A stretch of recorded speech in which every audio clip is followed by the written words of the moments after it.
Assalamualaikum tuan, saya ada modal 12,000, berapa dinar boleh saya dapat? Okey, macam ni. Okey, 12,000 ni saya tunjuk terus dekat website. Ni. Ni. Bigo. Premium, dia ada charge premium. Klik ni dia tuan-tuan akan nampak. Charge premium RM10 je. Tuan-tuan boleh tengok terus harga ni. Jadi bagilah siapa tuan nama MZH High ni, cuba ambil kalkulator, bahagi dengan ni harga ni berapa dinar boleh dapat. Tapi kalau nak mudah, saya suggest beli melalui akaun Masgap ni. 12,000 tu terus convert jadi gram. Tengok RM100 dia akan convert jadi, tengok. Convert jadi 0.2421 gram. Convert.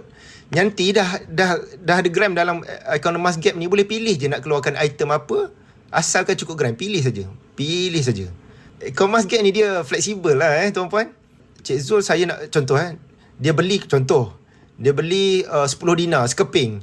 Tiba-tiba dia cakap, Cik Zul boleh tak saya nak tukar, nak jadi 1 dinar 10 keping. Tak boleh dah tuan-puan. Kalau tuan-puan dah beli item macam tu, dah tak boleh tukar. Dia tak ada sistem tukar. Tuan-puan kena jual je. Jadi kalau tuan-puan tak sure, tuan-puan nak item besar ke, item kecil ke, top up je melalui akaun Masgap. Dah, nanti buat decision kemudian. Itu ya bestnya akaun Masgap ni. Okay.